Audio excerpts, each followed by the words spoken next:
Welcome to my YouTube channel. आज के इस लेक्चर के अंदर हम पढ़ेंगे बायोटेक्नोलॉजी। ठीक है, तो स्टार्ट करेंगे हम। ठीक है, तो सबसे पहले हम बायोटेक्नोलॉजी के अंदर देखें तो फादर ऑफ जो बायोटेक्नोलॉजी है ना, वो कौन है? लुईस पास्चर है। ठीक है, और ये जो वर्ड है ना, वो किसने दिया था? कार्ल एरिक ने दिया था। ठीक है, फादर ऑफ बायोटेक्नोलॉजी जो है ना, फादर ऑफ मॉडर्न बायोटेक्नोलॉजी, कौन सा? मॉडर्न बायोटेक्नोलॉजी, तो वो है पॉलबर्ग। जेनेटिक इंजीनियरिंग पे इन्होंने काम किया था। किसने किया था? जेनेटिक इंजीनियरिंग पर काम किया था। किसने? पॉलबर्ग ने। अब बैक्टीरियोफाज देखें, ऐसे वायरस है जो बैक्टीरिया का भक्षण करते हैं, उन्हें बैक्टीरियोफाइज कहते हैं। यानी कि ऐसे वायरस जो कि किसको खा जाए? बैक्टीरिया को खा जाए, तो उसे हम क्या कहेंगे? बैक्टीरियोफाज बोलते हैं।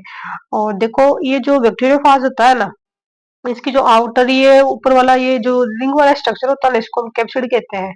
ठीक है, और ये प्रोटीन कोट होता है। और ये जो SV40 वायरस, रेट्रो वायरस, ये क्या करता है? अपना इसका जो जेनेटिक मटेरियल होता है ना बैक्टीरियोफाज का, वो क्या होता है? RNA होता है, जो कि बैक्टीरिया के अंदर इंसर्ट कर देता है। वेक्टर प्लाज्मिड, और वेक्टर प्लाज्मिड जो होता है ना, वो कैसा होता है? सर्कुलर डबल स्टैंडर्ड DNA होता है। ये अपनी हॉस्टल है। देखो, बैक्टीरियल क्रोमोसोम है, और ये मेन DNA होता है जिसे हम न्यूक्लियोइड बोलते हैं या जीनोफोर बोलते हैं। और ये क्या कहते हैं? सर्कुलर डबल स्टैंड होता है। ठीक है, तो इसका जो वायरस का जो RNA आता है ना, वो इस जो मेन न्यूक्लियोइड DNA रहता है ना, उसके अंदर कॉन्जुगेट कर जाता है।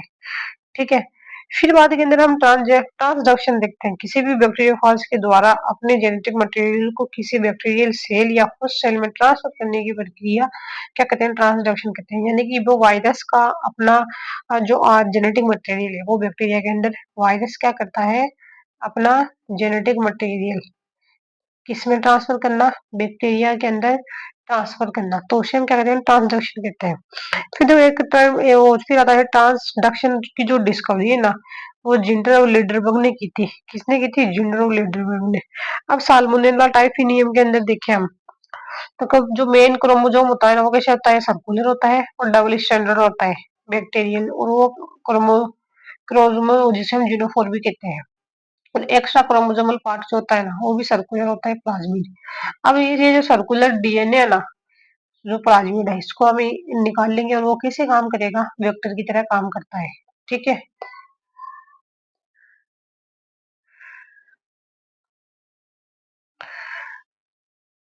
अब हमने क्या करा? प्लाज्मिड को क्या करा? एज ए वेक्टर हमने निकाल लिया।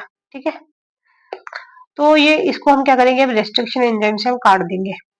ठीक है, हमने क्या करा? इसको काट दिया, ये वाला पार्ट इसका अलग कर दिया। फिर एंटीबायोटिक रेजिस्टेंट जीन, जो जीन डिजायर्ड DNA होता है ना, लाइगेज एंजाइम के द्वारा हम उसमें डाल लेते हैं। जैसे हमने, ये हमारा था RDNA या hybrid chimeric DNA, RDNA, rRNA या हाइब्रिड काइमेरिक DNA रिकॉम्बिनेंट का निर्माण हो जाता है। क्योंकि वेक्टर हमने किसका लिया था? हमने लिया था बैक्टीरियोफाज का, जो कि क्या है? एक DNA है। और हमने इसको क्या बोल दिया? मतलब इसको हम RDNA बोलते हैं, रिकॉम्बिनेंट DNA। और इसमें हमने क्या डाल दी? डिजायर्ड जीन डाल दी। देखो, फिर देखो क्या चीज है। ये एक्सपेरिमेंट हर्बर्ट बोयर एवं स्टैनली कोहन ने प्रूव किया। और किसने किया था ये एक्सपेरिमेंट? जो हर्बर्ट बोयर एवं स्टैनली कोहन ने इसके ऊपर काम किया था। इसे RDNA का निर्माण किया। कब किया था? 1972 के अंदर। किसने किया था? हर्बर्ट बोयर स्टैनली कोहन ने किया था। और इसलिए इन्हें फादर ऑफ रिकॉम्बिनेंट RDNA, इसलिए इनको क्या कहा जाता है? Father of recombinant DNA technology भी कहा था। किसने? हर्बर्ट बोयर स्टैनली कोहन ने प्रूव किया था ये एक्सपेरिमेंट। देखो, रेड बायो टेक्नोलॉजी है ना, रेड रेड वो किससे है? मेडिसिन से संबंधित है। ग्रीन जो है वो किससे है? एग्रीकल्चर से है। ब्लू जो है एक्वाटिक से संबंधित है। क्योंकि ब्लू कैसा आता है? ब्लू कैसा आता है? पानी। पानी मतलब एक्वाटिक का मतलब हम पानी समझते हैं, तो पानी कैसा हो सकता है? एक तो मेराइन वाटर हो सकता है, एक फ्रेश वाटर हो सकता है। फिर व्हाइट बायोटेक्नोलॉजी है ना, वो किससे संबंधित है? इंडस्ट्रीज है। व्हाइट को किससे याद रखना है? हमको इंडस्ट्री से याद रखना है। ठीक है, अब देखो, जो बायोटेक्नोलॉजी है ना, इसको हम दो वर्ड में तोड़ सकते हैं। बायोस का मतलब होता है लिविंग ऑर्गेनिज्म, और टेक्नोलॉजी का मतलब होता है टेक्निक्स। ठीक है, अब देखिए हम फिर देखो बोलवोम और हेलिकोर्पा आर्मीजेरा लिविंग ऑर्गेनिज्म के जेनेटिक मेकअप में मैनिपुलेशन करके, मतलब बोलवोम ने दिया था लिविंग ऑर्गेनिज्म के जेनेटिक मेकअप में मैनिपुलेशन करके हेराफेरी मनुष्य के लिए यूजफुल बनाना बायोटेक्नोलॉजी कहलाता है। अब हम क्या करेंगे, किसी भी जो लिविंग ऑर्गेनिज्म है उसका जेनेटिक मटेरियल में चेंजेस करके किसके लिए यूज बनाना, मनुष्य के लिए बनाना। जैसे कि एग्जांपल है, बीटी कॉटन को किलर कॉटन या ट्रांसजेनिक कॉटन या जेनेटिकली मॉडिफाइड ऑर्गेनिज्म है। बीटी कॉटन क्या है, किलर टोकन किलर कॉटन और या ट्रांसजेनिक कॉटन, ये जेनेटिकली मॉडिफाइड ऑर्गेनिज्म है। इसमें हमने क्या लिया, जो बोलवोम था ना, बोलवोम हेलिकोर्पा आर्मीजा, इन्होंने क्या किया, leaves flower bud rate of photosynthesis decreases cotton production decreases. Leaves flower bud के अंदर क्या हुआ, जो फोटोसिंथेसिस की रेट है ना वो डिक्रीज हो गई थी, और कॉटन का जो प्रोडक्शन है ना वो भी कम होता है। ठीक है, तो उन्होंने क्या लिया, बीटीजीन लिया।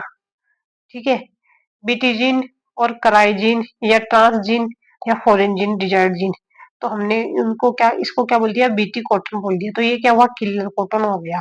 Transgenic plant genetically modified organism कीट प्रतिरोधी प्लांट, क्योंकि ये वाला था ना इसके अंदर क्या हो रहा था, मतलब इसको कीट खा रहे थे तो इसकी लीफ पत्तियां सब झड़ रही थी, तो कॉटन का प्रोडक्शन भी कम हो गया, फोटोसिंथेसिस भी कम हो गया। तो हमने क्या करा, इसमें एक जीन डाल दिया जिसे हम बीटी जीन बोलते हैं।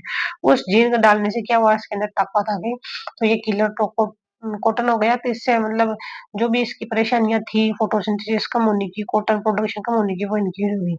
फिर है IARI, Indian agriculture research institute, ये कहाँ पे है, दिल्ली के अंदर है। बेसिलस थुरिनजेनेसिस, ये क्या है, एक सोइल बैक्टीरिया है। कौन सा बेसिलस थुरिनजेनेसिस, क्या है, सोइल बैक्टीरिया। इससे हमने क्या निकाला, क्राइजीन निकाला। ठीक है, ये क्या है, बीटी प्रोटीन है। क्राइजीन से क्या बनेगी, हाँ, एक क्राई प्रोटीन बनेगी, क्रिस्टल प्रोटीन। ठीक है, अब इसकी हम थोड़ी थोड़ी देख लेते हैं।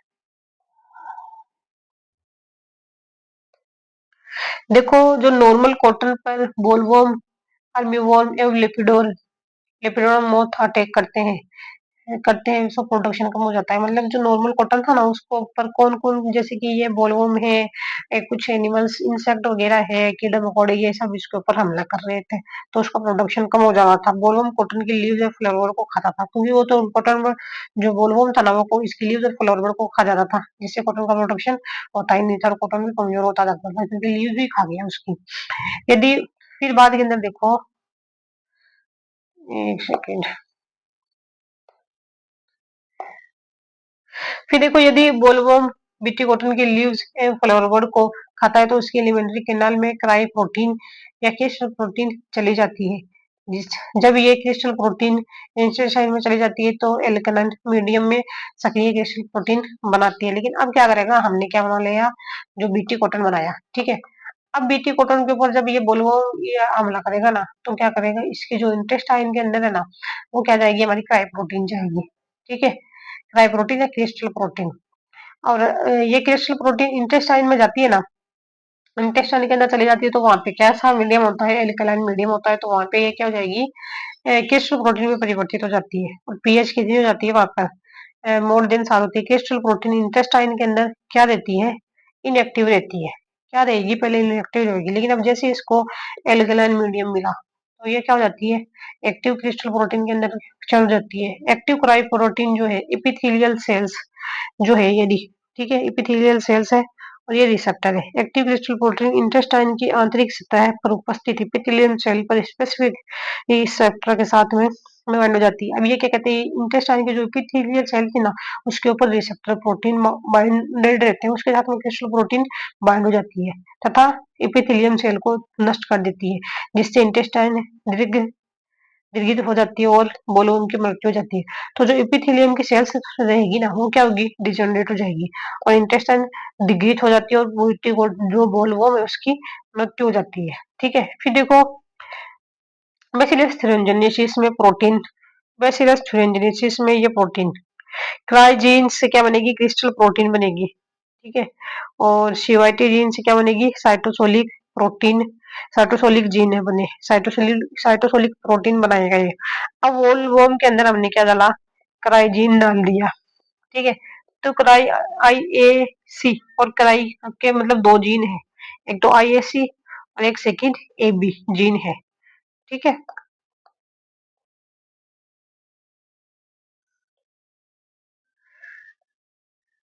फिर देखो मक्का में जियामेज में, मक्का जो है जियामेज, क्राइजीन और या एबीजीन जो होती है ना, क्राई फर्स्ट एबीजीन एब्सेंट होती है, ठीक है। कौन कौन बोरन में देखो बीटी कॉटन है, और बीटी पोटैटो भी बनाया है, बीटी टमाटो भी बनाया है, बीटी ब्रिंजल भी बनाया है, ठीक है। अब देखो रिकॉम्बिनेंट टेक्नोलॉजी, आरडीएनए टेक्नोलॉजी 1972 के अंदर हर्बर्ट बॉयर और स्टैनले कोहन ने दी थी। कब दी थी? हर्बर्ट बॉयर और स्टैनले कोहन ने दी थी। दो अलग अलग स्रोतों से प्राप्त डीएनए को डीएनए लाइगेज की उपस्थिति में जोड़कर रिकॉम्बिनेंट डीएनए बनाया। यानी कि हमने क्या लिया, एक तो प्रोकैरियोटिक डीएनए लिया था उन्होंने, एक यूकैरियोटिक डीएनए लिया था। इनको क्या किया उन्होंने, लाइगेज एंजाइम से जोड़ के क्या बनाया, एक हाइब्रिड डीएनए या काइमेरिक आरडीएनए बनाया था। रिकॉम्बिनेंट डीएनए टेक्नोलॉजी हार्बर्ट बर्ड्स स्टैनले कोहन ने कब बताया था? 1972 के अंदर बताया था, ठीक है। अब वही सेल है, हमने जो पहले बताया था वही है। सबसे पहले ये जो प्रोकैरियोटिक सेल है ना, इसका एक तो होता है मेन क्रोमोसोम, जिसे हम क्या कहते हैं, सर्कुलर, क्या कहते हैं, circular double stranded DNA, bacterial crow chromosome या न्यूक्लियोइड भी बोलते हैं, इसे जीनोफोर भी बोलते हैं, ठीक है। ये है हमारा प्लाज्मिड जीन, और सर्कुलर सर्कुलर डबल स्टैंडर्ड ये होता है प्लाज्मिड भी, और ये काम क्या करता है, एजे वेक्टर काम करता है। अब इसमें से क्या करेंगे, सबसे पहले इसको लाइसोजाइम दे देंगे, ठीक है। ठीक है, पहले हम प्रोकैरियोटिक सेल की बात करें, लाइसोजाइम दिया हमने, है ना।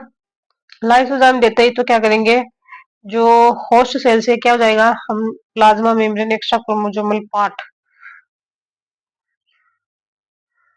प्लाज्मिड एक्स्ट्रा क्रोमोसोमल पार्ट था ना, वो क्या करेंगे हम सेपरेट निकाल लेंगे लाइसोजाइम दे करके, ठीक है। और वही चीज हम इसमें करेंगे, है ना। फिर इसमें क्या करेंगे हम, रेस्ट्रिक्शन एंजाइम से इसको कट कर देंगे, आधा पार्ट इसका ले लेंगे, ठीक है। फिर बाद में ये आबादी प्रोसेस हम इसमें देखते हैं। अब हमने क्या लिया, जैसे कि पेनक्रियाज ऑफ ह्यूमन सेल, इसकी पेनक्रियाज ऑफ ह्यूमन सेल उसकी बी से लिया, यूकैरियोटिक सेल ली, उसका हमने प्रोटीज आइसोलेशन किया कि ये क्या लिया, बी सेल्स और यूकैरियोटिक सेल है ये, इससे हमने इसका डीएनए आइसोलेशन कर लिया, क्योंकि पेनक्रियाज ऑफ बीटा सेल जो है उसके पास में क्या है, इंसुलिन जीन है, ठीक है। अब तो हम क्या करेंगे, इससे जो डिजाइडेड है इंसुलिन जीन उसको हम आइसोलेट कर लेंगे, ठीक है। क्या किया, desired gene, gene of interest, desired gene जिनको हम क्या क्या बोलते हैं, जीन ऑफ इंटरेस्ट भी बोलते हैं, एलियन जीन भी बोलते हैं, फॉरेन जीन भी बोलते हैं, पैसेंजर जीन भी बोलते हैं, ट्रांस जीन भी बोलते हैं। क्या क्या है, ट्रांस जीन है, जीन ऑफ इंटरेस्ट है, एलियन जीन है, फॉरेन जीन है, पैसेंजर जीन है, ट्रांस जीन है, ये सब इसके नाम है। इसको हम क्या करेंगे, वेक्टर से लाइगेट कर देंगे, ठीक है। डीएनए लाइगेज रिकॉम्बिनेंट डीएनए, फिर क्या बनेगा, ये हमारा डीएनए या recombinant DNA hybrid DNA chimera अब बन जाएगा। अब क्या करेंगे, हम इसको दूसरी होस्ट इकोलाई सेल लेंगे, उसके अंदर हम इसको ट्रांसफर कर देंगे। फिर ग्रोथ मीडियम के अंदर या कल्चर मीडियम के अंदर और न्यूट्रिएंट मीडियम के अंदर इसकी हम क्या करेंगे, क्लोनिंग करेंगे। क्या करेंगे, जीन क्लोनिंग कर लेंगे, ठीक है। हमने इसको इसके अंदर डाला, growth medium, culture medium, nutrient medium के अंदर, तो क्या करेंगे, जीन क्लोनिंग इसकी हम करेंगे। अब देखो हम इसकी स्टेप्स देखें जीन क्लोनिंग की। जीन क्लोनिंग एक जीन की हूबहू मल्टीपल कॉपीज करना होता है। क्या करता है, एक जीन की जो है मल्टी मतलब हूबहू कॉपी करना होता है। फिर देखो अगर स्टेप्स की अगर हम बात करें तो इसके अंदर क्या होता है, सबसे पहले हम डिजायर्ड जीन को लेंगे, जो भी हमारी यूकैरियोटिक सेल है। फिर cutting of desired gene using ligase, फिर उससे हम वो रेस्ट्रिक्शन एंजाइम से अलग ले लेंगे। फिर separation of DNA using by gel electrophoresis. अब जेल इलेक्ट्रोफोरेसिस से हम क्या करेंगे, इसके डीएनए को सेपरेट कर लेंगे, ठीक है। फिर हम एम्पलीफाई करेंगे हमारा जो DNA, amplification of desired gene है ना, उसका डीएनए का एम्पलीफिकेशन करेंगे, किससे, पीसीआर से।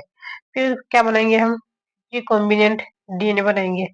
फिर हम क्या करेंगे, transfer of recombinant DNA into host cell, competent cell. इसको हम किस में ट्रांसफर कर देंगे, कंप्यूटर सेल जो है उसमें हम इसको और डाल देंगे, ठीक है। फिर ऑब्टेनिंग डिजायर्डिन, तो हम क्या करेंगे, अब हमारा जो डिजायर्डिन है उसको ऑब्टेन करेंगे प्रोडक्ट को बायोरिएक्टर्स, बायोसिंथेटिक फेजेस जो है। फिर देखो डाउन स्ट्रीम प्रोसेसिंग क्या होगी, एक्सट्रैक्शन होगा, प्यूरिफिकेशन होगा और कमर्शियलाइजेशन होगा। क्या क्या होगा, एक्सट्रैक्शन होगा, प्यूरिफिकेशन होगा और कमर्शियलाइजेशन होगा। ठीक है, अब आइसोलेशन ऑफ डिजायर्ड जीन और डीएनए सेल की अगर बात करें तो प्रोकैरियोटिक सेल के अंदर सबसे जो बैक्टीरियल जो सेल वॉल रहती है ना, उसको हम डिग्रेड करेंगे। बैक्टीरियल जो सेल वॉल है वो किसकी बनी होती है, पेप्टिडोग्लाइकन की बनी होती है। ठीक है, अब हम इसको क्या करेंगे, लाइसोजाइम दे देंगे, है ना। लाइसोजाइम दे देंगे तो लाइसोजाइम दे दिया हम, तो जो प्लांट की सेल वॉल है वो किस किस से मिलकर के बनी होती है, सेल वॉल से बनी होती है, हेमिसेलुलर से बनी होती है या फिर सेलुलोज से बनी होती है। सेल वॉल जो है किससे, हेमिसेलुलोज, सेलुलोज, पेक्टिन, पेक्टिन है, पेक्टिनेज है। और ये तो क्या करेगी, सेल मेम्ब्रेन जो है प्रोटीएज, लाइपेज। सेल मेम्ब्रेन के अंदर क्या रहते हैं, प्रोटीन। तो फंजाई की देखिए हम, तो फंजाई की जो सेल वॉल है वो काइटिन इनसे बनी होती है। ठीक है, तो हम उसको कौन सा एंजाइम दे देंगे, काइटिनेज एंजाइम दे देंगे, जैसे वो डिग्रेड हो जाए। और एनिमल में देखें तो उसके पास कोई सेल वॉल है ही नहीं, तो प्लाज्मा मेम्ब्रेन या सेल मेम्ब्रेन जो होती है ना, प्रोटीन लिपिड की बनी होती है। तो हम इसको डायरेक्ट किससे, प्रोटीन को नष्ट किससे कर देंगे, प्रोटीएज से कर देंगे, और लिपिड को नष्ट किससे कर देंगे, लाइपेज से नष्ट कर देंगे। तो वही चीज है, देखो जैसे कि हमारी जो यूकेरियोटिक सेल थी, यूकेरियोटिक सेल जो थी ना, वो कौन सी, एक तो प्लांट सेल है, फंगल सेल है और एनिमल सेल है। ठीक है, यूकेरियोटिक सेल जो है कौन कौन सी है, प्लांट सेल है, यू फंगल सेल है और एनिमल सेल है।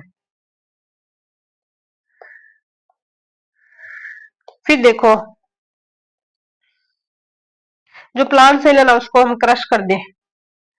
ठीक है, सेल्यूलोज है या हेमिसेल्यूलोज, तो सेल्यूलोज क्या हो जाएगी, प्लांट को सेल को हम सबसे पहले क्रश करेंगे तो हम क्या करेंगे, सेल्यूलोज हेमिसेल्यूलोज दे देंगे, तो क्या हो जाएगी, सेल डिग्रीज हो जाएगी।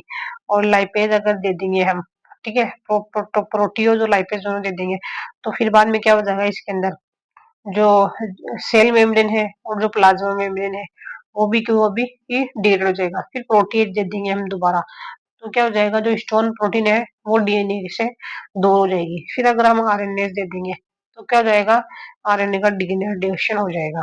ठीक है, अब क्या करेंगे हम, डीएनए पार्टिसिपेटेड डीएनए ऑक्सेप चिल्ड इथाइल एल्कोहल के अंदर हम क्या डालेंगे, C2H5OH डाल देंगे। तो isolation of DNA by spatula, हमने क्या करा, चिल्ड इथाइल एल्कोहल के अंदर क्या डालेंगे हम, C2H5 डालेंगे, तो डीएनए का क्या हो जाएगा, मतलब प्रेसिपिटेट बन जाएगा, वो नीचे जम जाएगा, अलग से हमको प्राप्त हो जाएगा। आइसोलेशन, फिर स्पेचुला से डीएनए को ये सेपरेट करना। ठीक है, तो स्पूलिंग कहलाती है इसको, इसे हम क्या कहेंगे, स्पूलिंग कहते हैं। ठीक है, फिर बाद के अंदर देखो, फिर कटिंग ऑफ डीएनए, फिर डीएनए को हम क्या करेंगे, कट करेंगे, किससे, रेस्ट्रिक्शन एंडोन्यूक्लियस से। अब रेस्ट्रिक्शन एंडोन्यूक्लियस जो है ये डीएनए का एक स्पेसिफिक साइट को ही काटता है, जिससे जैसे कि पैलिंड्रोमिक सीक्वेंस। ठीक है, एक स्पेसिफिक साइट पर ही काटते हैं, जैसे हम क्या करते हैं, पैलिंड्रोमिक एक सीक्वेंस बोलते हैं। और इसकी जो रेस्ट्रिक्शन एंजाइम की खोज ना, वो किसने की थी, नॉर्थस अर्बर और स्मिथ ने की थी। कब की थी, 1970 में की थी। किसने की थी, नुथस अर्बर और स्मिथ ने की थी, कब की थी, 1970 के अंदर की थी। अगेरस जेल को पोरस उसकी कंसंट्रेशन के आधार पर बनाया जाता है, किसको, अगेरस जेल को पोरस जो है उसकी कंसंट्रेशन के आधार पर बनाया जाता है। ठीक है, अब दूसरा रेस्ट्रिक्शन एंजाइम देखें हम, कौन सा, हिंद सेकंड, इनकी खोज जो है, फर्स्ट रेस्ट्रिक्शन एंजाइम है ये जो हिंद सेकंड है, वो कौन सा है, फर्स्ट रेस्ट्रिक्शन एंजाइम है। ठीक है, खोज हिंद सेकंड की खोज की थी, और ये क्या है, फर्स्ट रेस्ट्रिक्शन एंडोन्यूक्लियस एंजाइम है। ठीक है, और ये क्या है, इसका नाम क्या है, हीमोफिलस इन्फ्लुएंजा। रेस्ट्रिक्शन साइट जो है, रेस्ट्रिक्शन एंजाइम जो है, उसको हम मोलिकुलर सीजर्स या डीएनए सीजर्स या केमिकल नाइफ ये भी कहते हैं। क्या कहते हैं, मोलिकुलर सीजर, डीएनए सीजर्स या केमिकल नाइफ भी कहते हैं। अब देखो इको R1 की अगर बात करें तो ये ई है ना, फर्स्ट लेटर जो है जीनस का दिखाता है। ठीक है, और जो CO है ना, वो स्पीसीज के 2 लेटर को बताता है। और R जो है ना, वो स्ट्रेन को बताता है। और फर्स्ट जो है ना, वो ऑर्डर ऑफ डिस्कवरी को बताता है। फर्स्ट वाला क्या है, जीनस है। सेकंड क्या है, स्पीशीज के दो लेटरों को दर्शाता है। आर का मतलब क्या होता है, स्ट्रेन को बताता है। और फर्स्ट का मतलब है ऑर्डर ऑफ डिस्कवरी, यानी कि डिस्कवरी कब हुई इसकी। फिर देखो separation of DNA fragment by gel electrophoresis, हम किससे सेपरेट करते हैं, जेल इलेक्ट्रोफोरेसिस से हम डीएनए को सेपरेट कर लेते हैं। ठीक है, अब देखो ये डीएनए के वेल बने हुए हैं इधर। ठीक है, क्या है, डीएनए वेल है। और डीएनए क्या होता है हमारा, नेगेटिवली चार्ज होता है। और ये है हमारा एगरोस जेल, पोरस जेल है। और हमने इसके अंदर क्या डाला है, ईटीबीआर डाला है, इथेरियम ब्रोमाइड, जिससे डीएनए स्ट्रेंथ हो जाता है। ठीक है, तो ऊपर की तरफ क्या लगा होता है, कैथोड लगा होता है, जो कि नेगेटिव ये होता है। ठीक है, और नीचे की तरफ क्या होता है, एनोड लगा होता है, जो कि क्या होता है, पॉजिटिव होता है। तो डीएनए क्या होता है हमारा, नेगेटिव है, तो नेगेटिव होगा तो वो पॉजिटिव की तरफ मूव करता है। एगरोस जेल है ना, सीवीड्स है, कौन से, जैसे कि रेड एल्गी है, ग्लिसिलेरिया जिरेडियम, उससे बनाया जाता है। रेड एल्गी से हम क्या करते हैं, कुछ मटेरियल लेते हैं, जी ग्रेसिलियड जिरेडियम, उससे हम क्या बनाने लगे, आगे जेल बना देंगे। फिर बाद में देखो एक टर्मिनल आ जाती है इल्यूशन। अगर जेल से डीएनए को सेपरेट करना इल्यूशन कहलाता है। क्या कहलाता है, इल्यूशन कहलाता है। अब अगर जेल से हम क्या करते हैं, अगर डीएनए को सेपरेट करते हैं तो उसे हम क्या करते हैं, इल्यूशन कहते हैं। अगर जेल विद डीएनए को यूवी लाइट में देखने पर डीएनए के ऑरेंज कलर के बैंड दिखाई दे कहते हैं, यानी कि यहाँ पर यह ग्रेड जेल है और यहाँ पे ये डीएनए बैंड प्रेजेंट है। ठीक है, अब इसको अगर हम यूवी लाइट में देखेंगे तो ये कैसे कलर के दिखाई देते हैं, ऑरेंज कलर के दिखाई देते हैं। अब देखो डीएनए जो है ना, वो ना एक क्या है, सडन ब्लोटिंग टेक्निक है। ठीक है, अगर डीएनए का हमको सेपरेशन करना है तो हम इसे क्या बोलेंगे, सडन ब्लोटिंग टेक्निक बोलेंगे। अगर आरएनए का अगर सेपरेशन करना है तो वो किससे होता है, नदन ब्लोटिंग टेक्निक से होता है।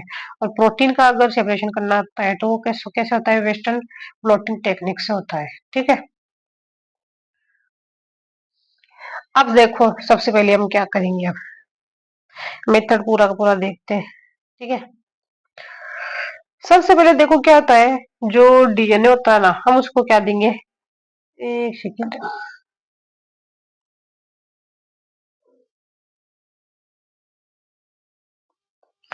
देखो डीएनए को हमने क्या दिया, रेस्ट्रिक्शन एंडोन्यूक्लियस दे दिया, जो कि क्या है, एक आरएफएलपी, रेस्ट्रिक्शन फ्रेगमेंट लेंथ पॉलीमरिज्म। क्या है, रेस्ट्रिक्शन फ्रेगमेंट लेंथ पॉलीमरिज्म। तो डीएनए फ्रेगमेंट जो होता है ना, एल्कलाइन सॉल्यूशन।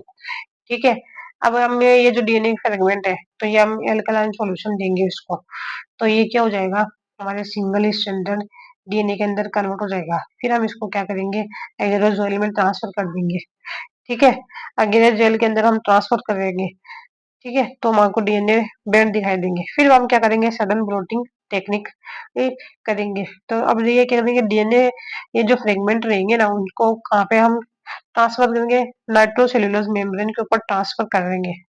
ठीक है, तो हमने फिर बाद में क्या करेंगे, हम नाइट्रोसेल्यूलोज ट्रांसफर मेम्ब्रेन है उसको हम उसके ऊपर ट्रांसफर करेंगे। फिर हम क्या करेंगे, इसको प्रोब दे देंगे, रेडियो एक्टिव प्रोब दे देंगे।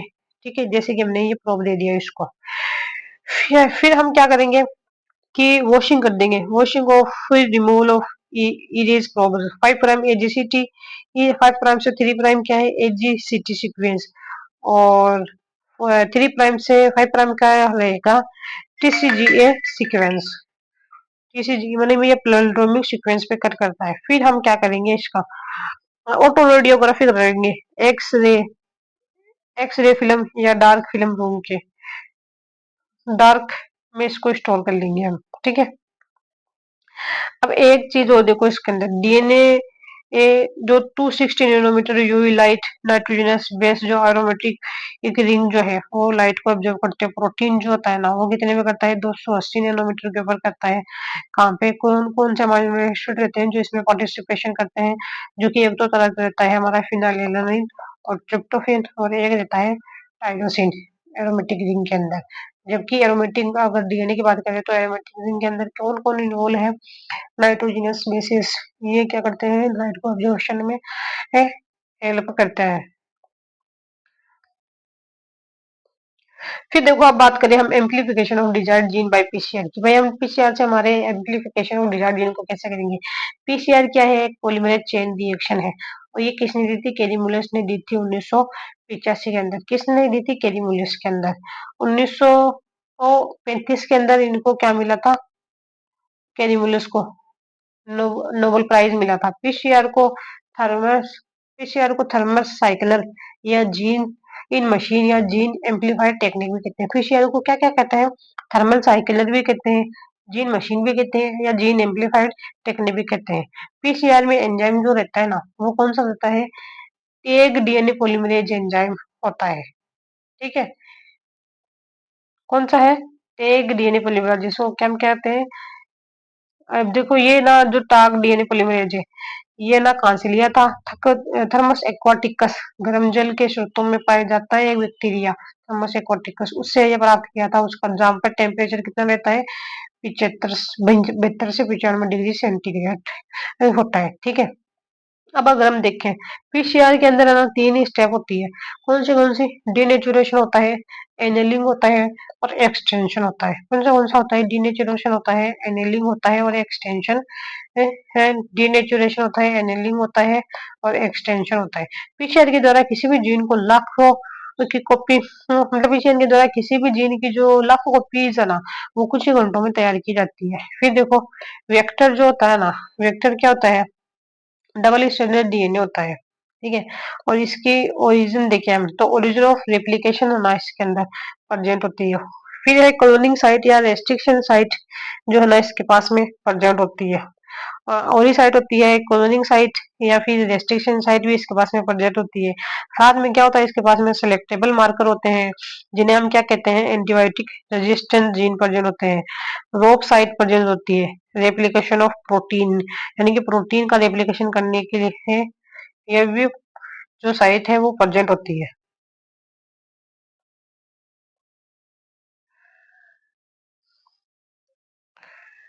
फिर देखो, अब बात करें हम वेक्टर की, अगर बात करें, देखो बैक्टीरिया बैक्टीरिया के पास में ना दो दो वेक्टर रहते हैं, एक तो है प्लाज्मिड, ठीक है, प्लाज्मिड, एक है बैक्टीरियोफाज। ठीक है, बैक्टीरिया तो जो बैक्टीरियोफाज, अब एक जो प्लाज्मिड है ना, एक तो है पीबीआर, देखो प्लाज्मिड बोलिवर रोड्री रोड्रिकेज, क्या है इसकी फुल फॉर्म, प्लाज्मिड बोलिवर रोड्रिकेज। और जो पीयूसी है, प्लाज्मिड प्लाज्मा कौन सा है, यूनिवर्सिटी ऑफ कैलिफोर्निया, इसके पास में डीएनए पीडीएन है। और जो बैक्टीरियोफाज है उसके पास lambda GC 10, lambda GC 11, M 13, ये सब प्रेजेंट होते हैं। फिर देखो, अगर प्लांट की बात करें, तो प्लांट के पास में कौन से होते हैं, टीआई प्लाज्मिड है, आरआई प्लाज्मिड है। और ये किसके कौन से मतलब काम बैक्टीरिया से लिए जाते हैं प्लांट के में एम्प्लीफाई करने के लिए, तो ये अगेन अगेनोबैक्टीरियम टुमिनिफरेंस। ये क्या है, डीएनए, इनके पास क्या होता है, टीडीएनए, टुमिनिफरेंस डीएनए। डाइकोट, और डाइकोट प्लांट के अंदर डिजीज कोज करता है, ये जो बैक्टीरिया है, और कोई डिजीज उत्पन्न कर देता है, जिसको हम क्या कहते हैं, क्राउन गोल डिजीज कहते देते हैं। ठीक है, इसकी जो स्टडी है ना, वो किसमें करी गई थी, टोबैको प्लांट के ऊपर करी गई थी। ठीक है, फिर देखो आरआई प्लाज्मिड जो होता है ना, एग्रोबैक्टीरियम राइजोजिनस से लिया जाता है, और ये क्या करता है, प्लांट की जो रूट होती है ना, उसके अंदर हेयर के अंदर कोइलिंग कर दे, hair root hair disease cause करता है ये। ठीक है, अब देखो फिर थर्ड जाता है एनिमल्स। एनिमल्स की अगर बात करें, रेट्रोवायरस जो है, ठीक है, कौन सा रेट्रोवायरस, अब रेट्रोवायरस जो होता है ना, उसमें हम क्या करेंगे, रेट्रोवायरल वेक्टर निकाल लेंगे, और इसके अंदर जो टीडीएनए रहता है ना, ट्रांसफर डीएनए, उसके पास में ऑक्सीजन और साइटोकाइनिन जीन रहती है। प्लांट में जीन को ट्रांसफर करने के लिए टीआई प्लाज्मिड काम में लिया जाता है। कौन सा प्लाज्मिड, टीआई प्लाज्मिड, जो कि हम किससे बात करेंगे, एग्रोबैक्टीरियम टुमिफरेंस से ये बात करेंगे। अब वेक्टर क्या होते हैं, वेक्टर के पास में क्या होते हैं ना, जो यूजुअल मतलब यूजुअल जीन्स होते हैं, अनयूजुअल जीन्स होते हैं, तो हम इसको डिसआर्म्ड वेक्टर में कन्वर्ट कर देते हैं। ठीक है,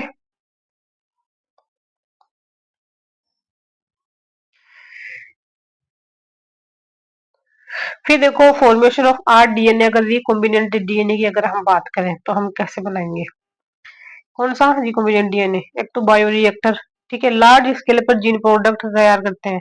जो बायोरिएक्टर होता है ना, मतलब लार्ज स्केल पर हम अगर हमको जीन प्राप्त करना है, तो हम बायोरिएक्टर का यूज कर देंगे। फिर है डाउन स्ट्रीम प्रोसेसिंग, इसके अंदर हम क्या करते हैं, प्यूरिफिकेशन करते हैं, सेपरेशन करते हैं, टेस्टिंग करते हैं, पैकेजिंग करते हैं और कमर्शियलाइजेशन करते हैं। क्या-क्या करते हैं? प्यूरिफिकेशन करेंगे, सेपरेशन करेंगे, टेस्टिंग करेंगे और पैकेजिंग करेंगे।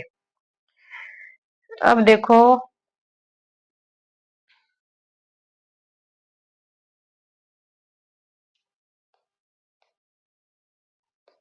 फिर देखो टूल्स ऑफ बायोटेक्नोलॉजी और जेनेटिक इंजीनियरिंग की अगर हम बात करें तो रेस्ट्रिक्शन एंडोन्यूक्लियस एंजाइम है, ठीक है एक तो, और एक हमको एक्सेस चाहिए, एक हमको क्या चाहिए एल्केलाइन फोस्फेटाइड चाहिए, फोस्फेटाइड चाहिए, एक चाहिए डीएनए लाइगेंड चाहिए।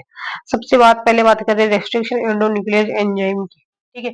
रेस्ट्रिक्शन एंडोन्यूक्लियस को मोलिकुलर सीजर या डीएनए सीजर या केमिकल सीजर भी कहते हैं। ये डीएनए को स्पेसिफिक साइट पर कट करते हैं, जैसे कि है हमारा पैलिंड्रोमिक सीक्वेंस, ठीक है। ये डबल आ गया पेज।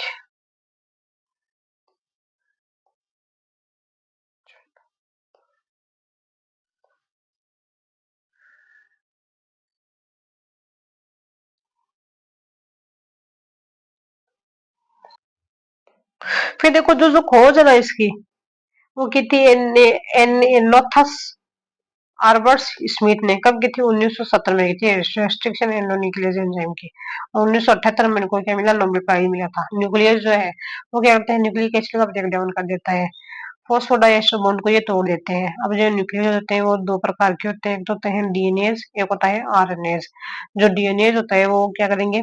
डीएनए को नष्ट कर देगा, और जो आरएनएज होगा वो आरएनए को नष्ट कर देगा। अब न्यूक्लियस जो डीएनए है ना वो दो प्रकार के होते हैं, एक तो होता है एक्सोन्यूक्लियस, ये डीएनए को 5 प्राइम एंड 3 प्राइम एंड पर काटेंगे। मतलब कहाँ काटेंगे? जो ये एंड होता है ना 5 प्राइम वाला और 3 प्राइम वाला, वहां पे ये काटेंगे, ठीक है। और एक होता है एंडोन्यूक्लियस। एंडोन्यूक्लियस जो रहता है ना, ये क्या करेंगे? डीएनए को 5 प्राइम और 3 प्राइम एंड को छोड़कर मध्य में काटेंगे, यानी कि बीच के अंदर काटते हैं। अब ये जो एंडोन्यूक्लियस होते हैं ना वो तीन प्रकार के होते हैं, एक तो एंडोन्यूक्लियस फर्स्ट, एंडोन्यूक्लियस सेकंड और एंडोन्यूक्लियस थर्ड। एंडोन्यूक्लियस फर्स्ट होता है ना वो क्या होता है? रेस्ट्रिक्शन एंडोन्यूक्लियस एच फर्स्ट होता है, ठीक है। और अब एंडोन्यूक्लियर सेकंड की अगर बात करें, एंडोन्यूक्लियर सेकंड रेस्ट्रिक्शन, इसको हम बोलते हैं रेस्ट्रिक्शन एंडोन्यूक्लियर सेकंड, ठीक है। इसको एंडोन्यूक्लियस फर्स्ट को क्या बोलेंगे? Restriction endonuclease first. सेकंड को क्या बोलेंगे? एंडोन्यूक्लियर सेकंड या रेस्ट्रिक्शन एंडोन्यूक्लियर सेकंड। और ये कहाँ पे यूज होता है? बायोटेक्नोलॉजी के अंदर यूज होता है, और इम्पोर्टेंट फॉर बायोटेक्नोलॉजी। और ये किसके लिए? बायोटेक्नोलॉजी के लिए यूज है, क्योंकि हम इसको हमको सबसे ज्यादा चाहिए रेस्ट्रिक्शन एंडोन्यूक्लियर, क्योंकि ये डीएनए को एक स्पेसिफिक साइट पर ही कट करता है। जो सेकंड वाला था ना वो एक स्पेसिफिक साइट पर ही कट करता है, ठीक है।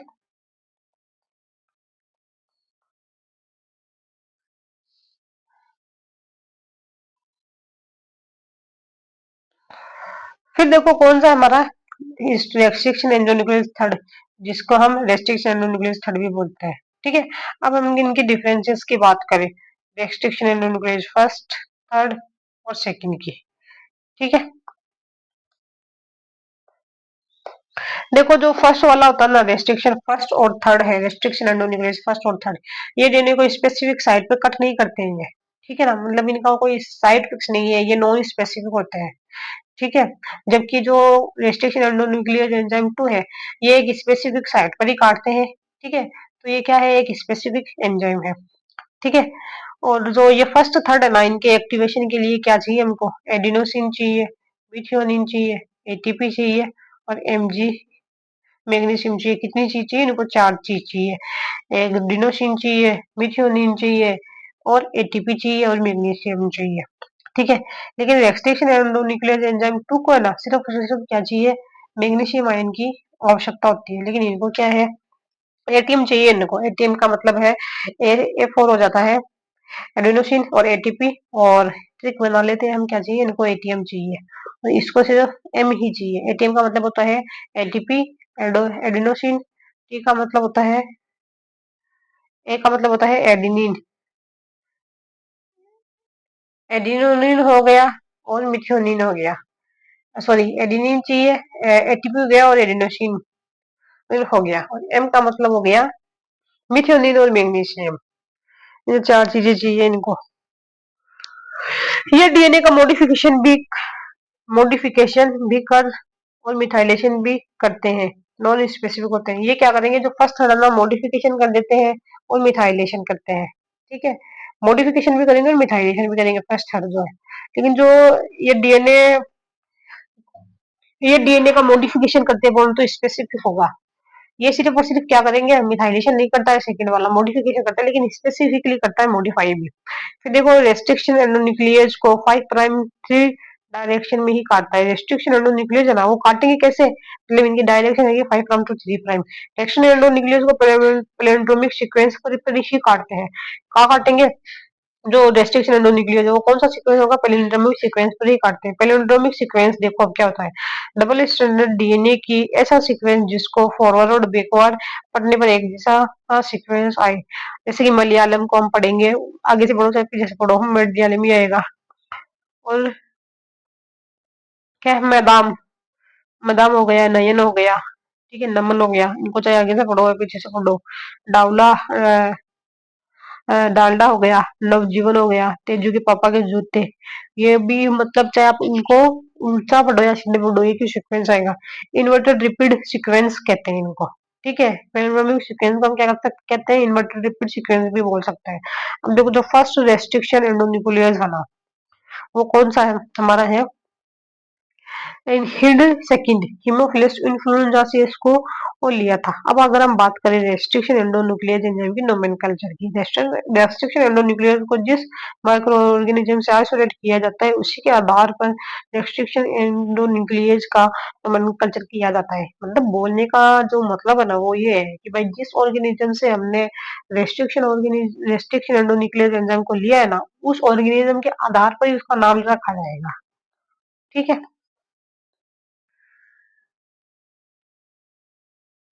और ये जो रेस्ट्रिक्शन एंडोन्यूक्लियर एंजाइम होते हैं ना, वो क्या करते हैं, डीएनए का मॉडिफिकेशन भी करते हैं, ठीक है।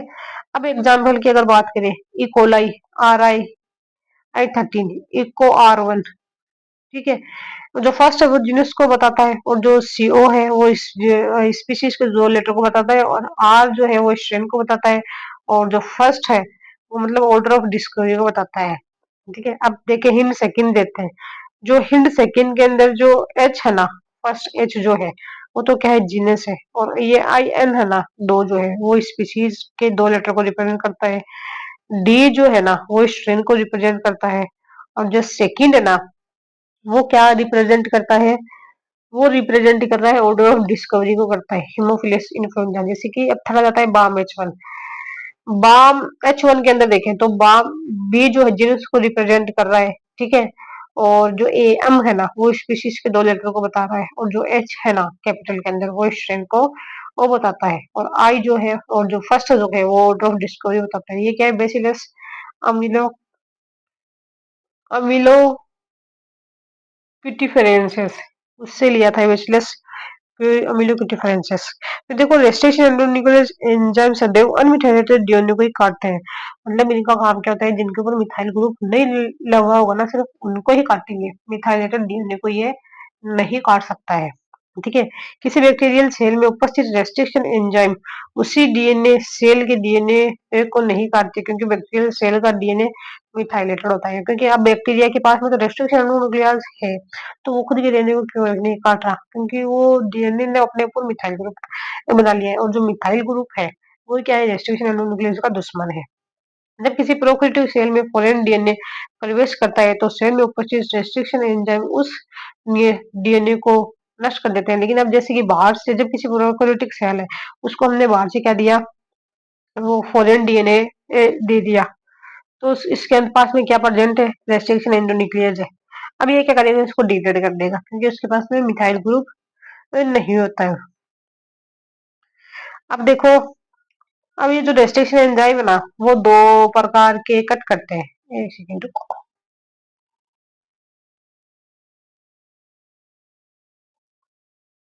देखो रेस्ट्रिक्शन एंडोन्यूक्लियस है ना वो कैसे होते हैं, वो दो प्रकार के कट करते हैं। एक तो होता है स्टेगर्ड कट, ठीक है। स्टेगर्ड कट को हम क्या कहते हैं, स्टिकी एंड भी बोलते हैं या कोहेजिव एंड भी बोलते हैं। जैसे कि ये GAATTC और ये है GATTC, तो ये इधर से काटेगा और ये इधर से काटेगा, ठीक है। तो अब ये क्या करेगा, unpaired base sticky cohesive, staggered क्या है, स्टिकी है और कोहेसिव है। ठीक है, अब हम इसको क्या कर देंगे, बाम H1 दे देंगे, तो ये क्या कर देगा, इस वाली साइड को काट देंगे, तो इसके पास में जो जाएंगे अनपेड बेस जो है वो प्रेजेंट हो जाएंगे। फिर देखो अब ब्लंट कट देखे, ब्लंट एंड जो होते हैं ना, ये अनपेड नाइट्रोजनस बेस जो होते हैं ना उसके अंदर अब्सेंट होते हैं।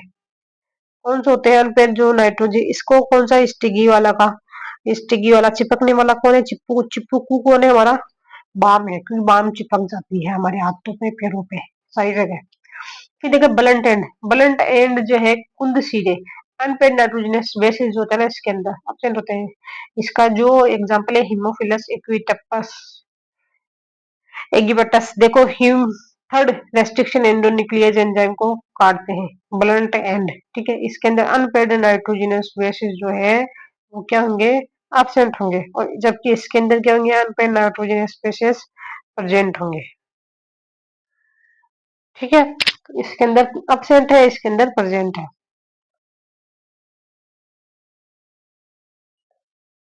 किस में एब्सेंट है, हमारा जो ब्लंट कंट है उसके पास अनपेड नाइट्रोजनस बेसिस जो रहते हैं वो एब्सेंट रहते हैं, लेकिन इसके पास प्रेजेंट होते हैं आशीष के पास, इसके पास pair nitrogenous pair nitrogenous bases वही प्रेजेंट होते हैं। किसके पास में, हमारा जो कौन सा है ब्लंट कट वाला।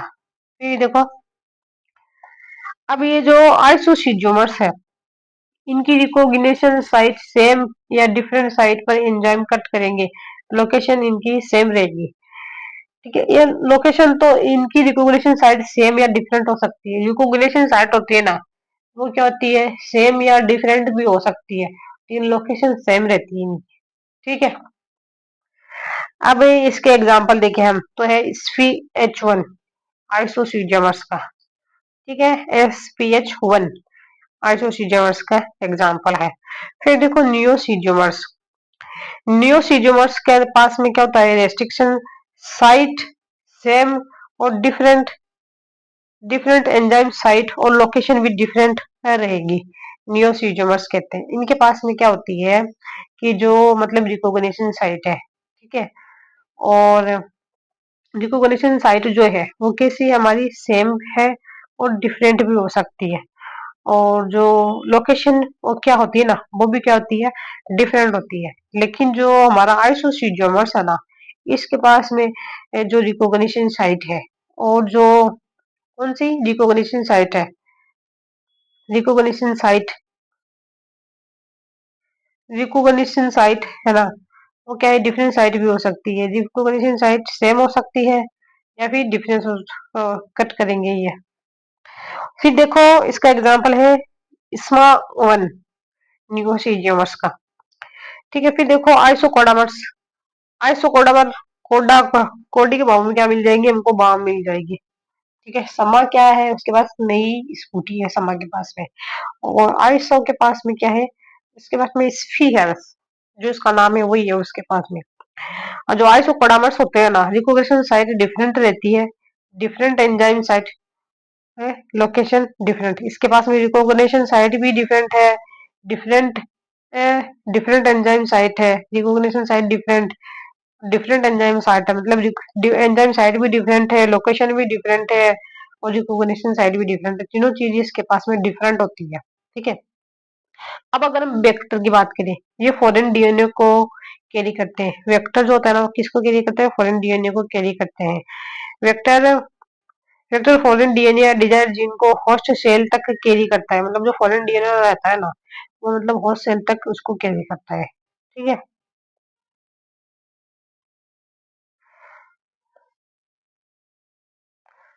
अब देखो हम बात करें वेक्टर की, तो वेक्टर तीन प्रकार के होते हैं। ठीक है, एक तो होता है क्लोनिंग वेक्टर, एक होता है एक्सप्रेशन वेक्टर, एक होता है हमारा शटल वेक्टर। तो वेक्टर कितने हैं, क्लोनिंग है, एक्सप्रेशन है और शटल है। तो हम से इसके ट्रिक बना लेंगे।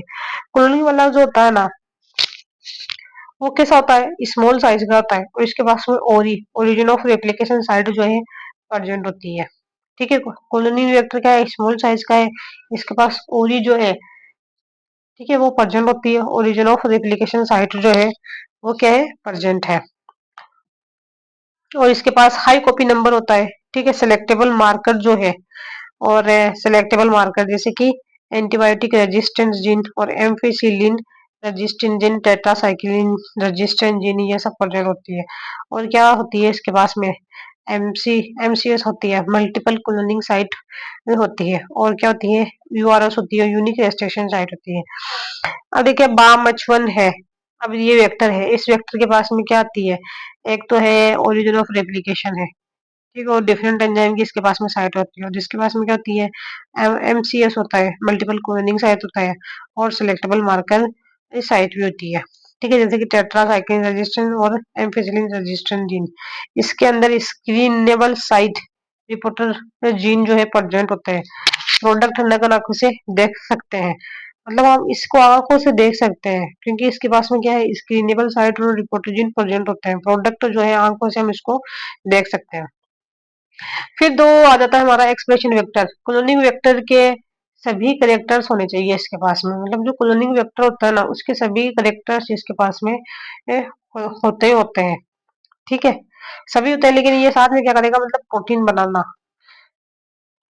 ठीक है, दिए पहले तो ये कॉपी करेगा, फिर मतलब ट्रांसक्रिप्शन करेगा, फिर ट्रांसक्रिप्शन करके ट्रांसलेशन करेगा, प्रोटीन सिंथेसिस करेगा, ठीक है, ribosomal site, ribosomal binding site जो है इसके पास में प्रेजेंट होती है। प्रोकैरियोट के पास में क्या होती है साइटोडर्मल गोल्डन होती है, और यूकैरियोट के पास में क्या होती है कोजाक सीक्वेंस होता है। इनिशिएशन कोडोन जो होता है ना वो क्या होता है इनके पास में एयूजी होता है, और जो स्टॉप कोडोन होता है ना वो कौन सा होता है यूएए होता है, यूएजी होता है, और यूजी होता है, और इनका जो मोलिकुलर वेट रहता है ना वो क्या होता है लो होता है। फिर देखो थर्ड आ जाता है हमारा शटल वेक्टर। शटल वेक्टर है ना YAC yeast artificial chromosome more than one site इसके पास में प्रेजेंट होती है, ठीक है। अब शटल वेक्टर को हम पढ़ ले पहले। देखो शटल वेक्टर है ना इसका एग्जांपल है बैक्टीरिया, और बैक्टीरिया मतलब शटल जो यूकैरियोट और प्रोकैरियोट दोनों के अंदर एक्सप्रेस हो सकते हैं। बैक्टीरियल आर्टिफिशियल क्रोमोसोम, ठीक है, और ईस्ट आर्टिफिशियल क्रोमोसोम जब एक वेक्टर दो दो से अधिक होस्ट में यूज होते हैं, है ना, एक वेक्टर किसमें हो दो से अधिक होस्ट के अंदर यूज होते हैं, तो उसे हम क्या कह देते हैं एक वेक्टर दो से अधिक होस्ट में, यानी कि प्रोकैरियोट में भी हो और यूकैरियोट में भी हो।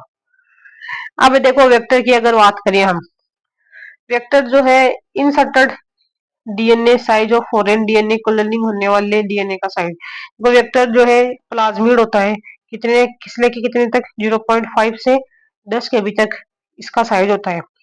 फिर देखो बैक्टीरियोफाज जो होता है ना कौन सा बैक्टीरियोफाज M13 जो है ये कितनी साइज को कैरी करता है एक से लेके बैक्टीरियोफाज, यानी कि हम कहाँ से ले रहे हैं बैक्टीरिया से हम वेक्टर ले रहे हैं, तो जैसे है M13 बैक्टीरियोफाज, ये कितने साइज के डीएनए को कैरी कर लेगा 104 केबी के।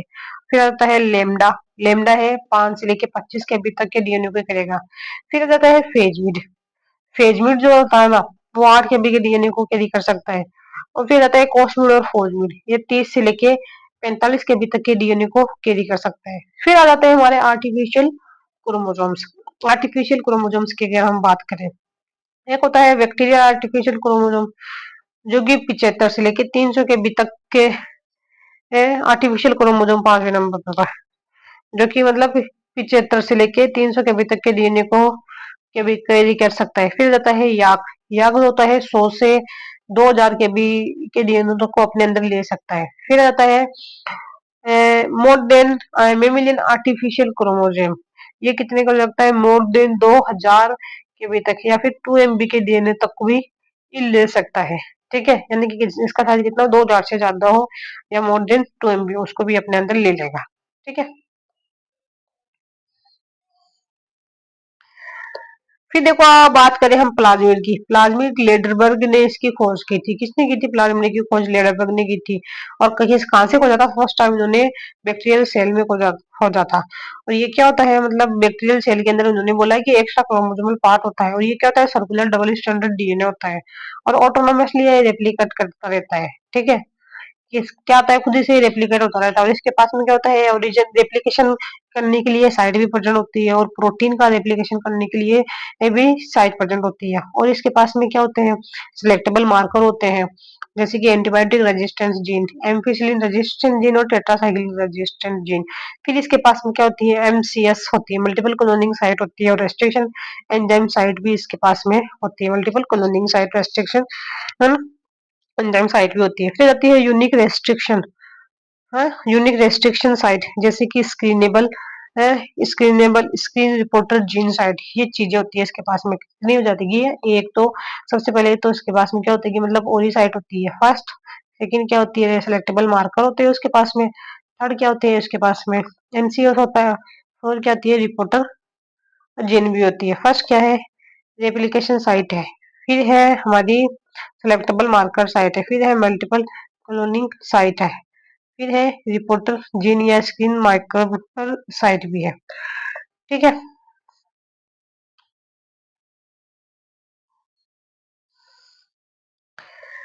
अब देखो हम बात करें सबसे पहले प्लाज्मिड की, तो प्लाज्मिड ये है हमारा मतलब मेन क्रोमोसोम, जिससे bacterial chromosome mode main DNA होता है, जिसे हम जीनोफोर या न्यूक्लियोइड कहते हैं। और ये है प्लाज्मिड, जो कि है सर्कुलर डबल स्ट्रैंडेड डीएनए होता है, और कैसे काम करेगा, वेक्टर की तरह ये काम करता है। फिर देखो प्लाज्मिड की अगर साइज की बात करें हम, तो कितनी होती है, 100 से लेके 10 से लेके 300 केबी तक होती है। कितनी, 10 से लेके 300 केबी तक इसकी साइज होती है। और इसकी क्या होता है, मतलब high copy number, more than 10 plasmid copies present होती है, मतलब इतनी होती है, 10 कॉपीड होती है प्लाज्मिड की। फिर लो कॉपी नंबर, जब बैक्टीरियल सेल में प्लाज्मिड की संख्या कम हो, मतलब हाई कॉपी नंबर जब क्या हो, जब 10 से ज्यादा प्रेजेंट हो, लो कॉपी नंबर के मतलब जब लोग के अंदर प्रेजेंट हो। फिर देखो अब टाइप्स की बात करें हम, तो सबसे पहले आता है एफ प्लाज्मिड, जिसको हम क्या कहते हैं, फर्टिलिटी प्लाज्मिड। ये किस में पार्टिसिपेट करता है, सेक्सुअल रिप्रोडक्शन के अंदर पार्टिसिपेट करता है। क्यों, इसके पास में क्या होती है, ट्रांजीन प्रेजेंट होती है, नॉट इम्पोर्टेंट फॉर कॉलोनिंग, ये कॉलोनिंग के लिए ये काम नहीं आता है। ठीक है, मतलब ये सेक्सुअल रिप्रोडक्शन में पार्टिसिपेट करता है, क्योंकि ये अदर से ट्रांसफर हो जाता है ये। फिर देखो आर प्लाज्मिड की अगर बात करें हम, तो ये क्या है, हमारा रेप्लिकेटिव प्लाज्मिड है। कैसा है, रेप्लिकेटिव वो प्लाज्मिड है।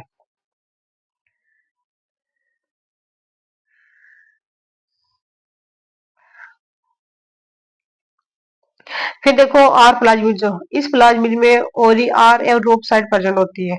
मतलब क्या होती है, मतलब रेस्ट्रिक्शन साइट प्रेजेंट होती है, रेजिस्टेंस साइट प्रेजेंट होती है, एंटीबायोटिक रेजिस्टेंस, और इसको हम रिएक्टर की तरह काम कर सकते हैं जीन क्लोनिंग करने के लिए। फिर आता है कोरोल प्लाज्मिड, कोलिसिन टॉक्सिन का सिक्रेशन करता है। किसका सिक्रेशन करेगा, कोलिसिन टॉक्सिन का सिक्रेशन करता है, जिससे बैक्टीरियल सेल वाले को किल कर देता है। किसका करेगा, कोलिसिन टॉक्सिन का सिक्रेशन करता है, जिससे जो बैक्टीरिया को क्या कर देता है, ये किल कर देता है। फिर आता है virulence plasmid, Ti plasmid, Ti plasmid Agrobacterium tumefaciens से प्राप्त किया जाता है। ये क्या करता है, क्राउन गोल्ड डिजीज जो है उत्पन्न करता है। विरुलेंस प्लाज्मिड, ये क्या है, टीआई प्लाज्मिड। ठीक है, क्या है, टीआई प्लाज्मिड है, एंड विरुलेंस टीआई प्लाज्मिड है। एग्रोबैक्टीरियम ट्यूनिफरेंस से इसको हम लेते हैं, तो ये क्या करता है, क्राउन गोल्ड डिजीज करता है। फिर आता है डिग्रेडेटिव प्लाज्मिड, हाइड्रोकार्बन को क्या कर देता है, नष्ट कर देता है। टोल्यून सैलिसिलिक एसिड, सुडोमोनास ब्यूटिडा, ठीक है, क्या करता है, हाइड्रोकार्बन को नष्ट करता है। टोल्यून सैलिसिलिक एसिड है, सुडोमोनास ब्यूटिडा है। सुपरबग का क्या करता है, निर्माण किया जाता है। सुपरबग जल की सतह पर पाए जाने वाले तेलीय पदार्थ को हाइड्रोकार्बन का विखंडन करता है। सुपरबग क्या करते हैं, ये मतलब वाटर की सरफेस पर अगर ऑयल ड्रॉपलेट है, तो उसका क्या करेंगे, ये फ्रेगमेंटेशन कर देते हैं। फिर आ जाता है क्रिप्टी प्लाज्मिड, कोड फॉर रेप्लिकेशन, ये क्या होता है, एंजाइम बनाते हैं जो किसमें पार्टिसिपेट करते हैं, रेप्लिकेशन में पार्टिसिपेट करते हैं। फिर प्लाज्मिड वेक्टर्स की अगर बात करें हम, तो सबसे पहले क्या है, PBR 322, PBR 327, PUC vector. PUC अब दो प्रकार के हैं, पीयूसी 8 और 9, और पीयूसी 18।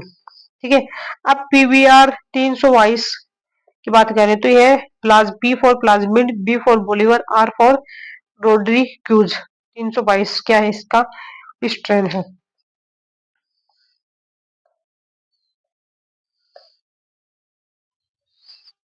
फिर देखो प्लाज्मिड क्या होते हैं, नेचुरल प्लाज्मिड होते हैं ये, आर एस एफ 10 10, आर 100 और कोयल फर्स्ट ईयर, आर्टिफिशियल प्लाज्मिड यही है। फिर देखो प्लाज्मिड जो है natural plasmid, R S F 10 10। Plasmid क्या है? नेचुरल प्लाज्मिड है, उसके पास में आर एस ऑफ 10 प्लाज्मिड कोइल फर्स्ट ईएल आर्टिफिशियल प्लाज्मिड। फिर देखो क्लोनिंग वेक्टर की अगर हम बात करें तो क्लोनिंग वेक्टर कौन कौन से हमारे पीबीआर 322 है। वेक्टर की क्या विशेषता तीन थी। शेष का मतलब है क्लोनिंग एक्सप्रेशन और शटल। क्लोनिंग वेक्टर है पीबीआर 322 327 पीओसी। अब पीबीआर 322 की अगर हम बात करें तो ये क्या है? सर्कुलर डबल स्ट्रैंडर डीएनए है 322 वाला, और इसकी जो साइज रहती है ना वो कितनी रहती है? 436 बेस पेयर, यानी कि 4.3 ई के बी किलो बेस पेयर। और इसके पास में क्या है? एमसीएस होती है। क्या है? एमसीएस है इसके पास में। और सेलेक्टेबल मार्कर साइट है, एंटीबायोटिक रेजिस्टेंट साइकिड है नेम्पिसिलिन और टेट्रासाइक्लिन के लिए। ओरी और रोप साइट भी प्रेजेंट होती है, ठीक है। और ओरी क्या है? Origin of replication. रोप क्या है? Protein of replication. फिर देखो पीबीआर 322 पर 12 रेस्ट्रिक्शन एंडोन्यूक्लियस की साइट प्रेजेंट होती है, यानी 12 रेस्ट्रिक्शन एंडोन्यूक्लियस एंजाइम है ना, उसकी साइट प्रेजेंट होती है। जैसे इसके पास में आर1 की भी है, पीयूसी1 की भी है, पीएसटी1 की भी है, बाम H1 की भी है, समा की भी है, ठीक है, इन सब की है। फिर देखो अब बात करें हम पीबीआर 327। पीबीआर 322 से पीबीआर 327 का निर्माण किया गया था, यानी कि जो 322 सालों से पीबीआर 327 का निर्माण किया गया था। पीबीआर 322 से 1400 से 2100 न्यूक्लियोटाइड का दिल्ली, मतलब पीबीआर 322 में क्या किया? 1400 से 2100 न्यूक्लियोटाइड नष्ट कर दिए। तो क्या किसका निर्माण हो गया? पीबीआर 327 का निर्माण हो गया। पीबीआर 322 से पीबीआर 327 का साइज, पीबीआर 322 से 327 का साइज ना, मतलब क्या था? छोटा था। बड़ा कौन है? 322 वाला है, और छोटा कौन है? 327 वाला है, क्योंकि इसके अंदर कितने न्यूक्लियोटाइड कम किए गए थे? 1400 से लेके 2100 न्यूक्लियोटाइड तक कम किए गए थे। फिर आता है पीयूसी वेक्टर। पीयूसी है plasmid, P for plasmid. PUC का मतलब है यूनिवर्सिटी ऑफ कैलिफोर्निया।